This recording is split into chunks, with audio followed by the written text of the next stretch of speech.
anxious thought that steals my breath is a heavy weight upon my chest as I lie awake and wonder what the future will hold. Help me to remember that you're in control. You're my courage when I worry in the dead of night. You're my strength 'cause I'm not strong enough to win this fight. You are greater than the battle raging in my mind. I will trust you, Lord. I will fear no more.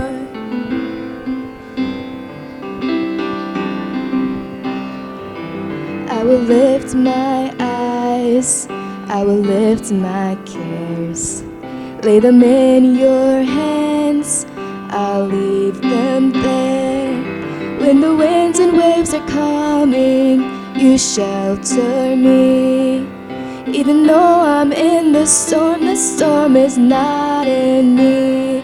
You're my courage when I worry in the dead of night. You're my strength 'cause I'm not strong enough to win this fight.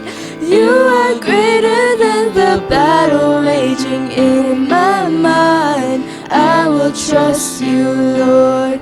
I will fear no more. You're my courage when I worry in the dead of night. You're my strength 'cause I'm not strong enough to win this fight. You are greater than the battle raging in my mind. I will trust you, Lord. I will fear no more. I will fear no more.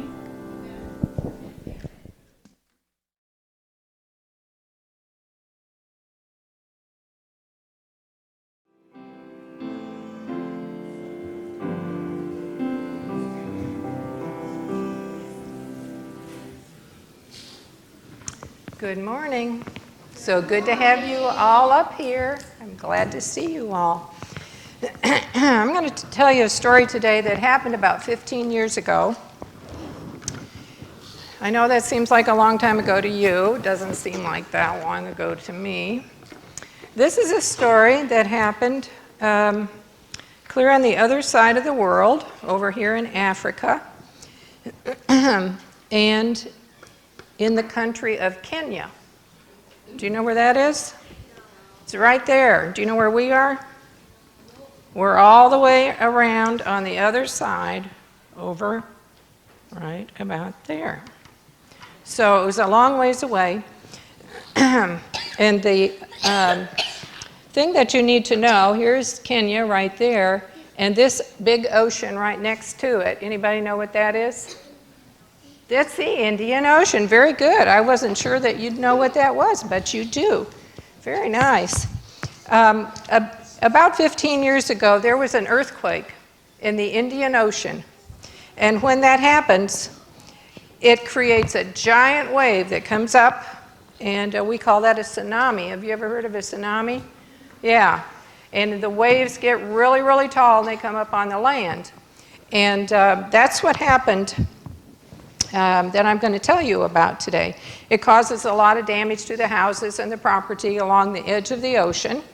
And so right here along Kenya, where the water came up, and the people in the village, it took them a couple days to kind of check around to see what had actually happened when all that water came up on their property. And so a couple days later, they got to thinking about something. They had seen a pod of hippos that were grazing along the edge of the ocean right close to a river that emptied out into the ocean. And they got to wondering, now, I wonder what happened to those hippos when that big wave came up. And so they decided they would go and check. And when they came to check on the hippos, you know what they found? They only found one. One hippo out of that whole group of hippos. There was only one that they found. And it was a baby. It was only about 6 months old. And even though it was only about 6 months old, it was still pretty big, because hippos get pretty big, don't they? So I'm going to show you. It was about 2 feet tall. Let's see how tall that is. I think all of you are more than 2 feet tall. That's 2 feet right there. So not very tall, but it weighed a lot. It weighed about 600 pounds. So that's a lot. That's like, how many of you are in Miss Thomas's room? Raise your hand. Okay, if all of you got on the scale together, that would probably be about 600 pounds. So that's a lot of weight, isn't it? So the people in the village were concerned about this little hippo. And they knew if he got left in the ocean, because he was stranded on a coral reef, he was kind of out into the edge of the ocean. They knew if he got left there, he would die, because he needed to have somebody watch out for him, didn't he? And he needed to know how to get food. He just wasn't very old. And normally he would stay with his mother for about another year and a half, and his mother would help him. But he got separated from his mother. So they decided they would help him. So they got some ropes, and they got some nets, and they got a truck. And after a long time and a lot of hard work, they got that baby hippo out of the ocean. And I'm going to show you a picture here. Just a second.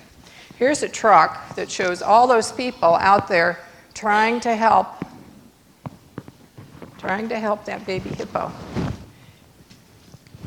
Let's find a picture here of him in the truck. Here he is, right here. And he was not very happy. It was really hard to get him to get in the truck. He didn't want to be in the back of the truck. And see, they had to wrap him up in the net, and they had to do a lot of work to get him back in that. Oh, you didn't see it? Okay, here you go. Yeah, 600 pounds of a baby. It's a lot. All right, so then after they got him in that truck, they decided they needed to give him a name. And they decided they would name him after the man that worked the hardest to get that little baby hippo rescued. So they named him Owen. So this is Owen, little baby Owen, the hippo. Now, Owen, the man, really loved animals, so I think he probably thought it was a pretty big honor to have a hippo named after him, don't you think? Yeah, that'd be pretty cool, wouldn't it? So they took Owen, the baby hippo, and since they didn't know where the rest of the hippos went, where he had come, where he had been with out in the ocean, they decided they would take him to an animal sanctuary. And so they drove that truck over to the animal sanctuary, and they let him out. As they got him out of the truck, the first thing he saw was an old tortoise. And this is what a tortoise looks like. It's kind of like a turtle. It is a turtle, in fact. But the tortoises are a little different than the turtles we usually see, because tortoises just pretty much stay on land. They don't go out in the water like the turtles that we see, because their feet are not webbed. Their feet are made for walking on land. And so anyway, the first thing Owen the baby hippo saw, was the tortoise. And so the first thing he did, can I have my tortoise back? I need my tortoise, thank you. First thing he did was he went over and he stood kind of to the side and behind a little bit by that tortoise. And so Owen and the tortoise were like that. Now tortoises usually like to be by themselves. They don't live together in groups. They just kind of like to be by themselves. So when Owen went over and stood by this tortoise, and his name was Mz. And so when Owen went over there and stood by the tortoise didn't like that. So Mz got up and walked away. Well, Owen kind of followed along. Scientists kind of thought maybe because the tortoise was big, it weighed about 600 pounds too, it's a really big turtle. He thought maybe because that tortoise looked kind of like his mother, that maybe that's the reason why Owen went along and decided to stand beside Mz. But Mz didn't like that, and so he kept walking away. Well, Owen was very persistent. I'm going to show you another picture. Here's Owen and Mz. You can see how big he was. Both of them are pretty big, aren't they? And so as Mz keeps walking away, Owen keeps following him. And after about a day or so, the people that were running that animal sanctuary, they thought, we're going to see what's going to happen here, because Owen needs a friend, and there were no hippos in that animal sanctuary except for Owen. Well, after a couple of days, Mz decided, well, maybe it wasn't too bad to have that little animal following him around. And so the thing that the people in the animal sanctuary noticed was pretty soon Mz was showing Owen where to find some good grass and where to find some other good things to eat, because they both ate about the same kinds of things. They're both vegetarians. Did you know that?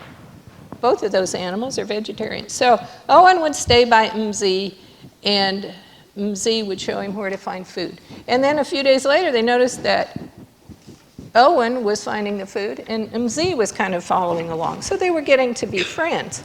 In fact, let me show you what they started doing. They started, Mz liked to have his head scratched. And Owen would come over and kind of nibble on the top of his head. And so they were getting to be more and more friends, weren't they? They were getting to be closer and closer friends. You can't see, well, you know what? I think next time maybe it would be better to have you sit in the front. What do you think? Okay. All right. Then the next thing that happened was, as long as Owen was small and could stay in that animal sanctuary, Mz and Owen stayed together. They grew up together, or I shouldn't say they grew up together, because Mz was old already. He was 130 years old. He's pretty old. But Owen grew up, and you know, hippos get to be pretty big. And after a while, they took Owen out of there after he grew up, and he had spent all this time with Mz. They took him out of the animal sanctuary because he was so big that they were concerned maybe he might be too big and might accidentally step on Mz, because Mz didn't grow any bigger than that. He was still about 600 pounds. But Owen would get to be several thousand pounds. So they separated them finally.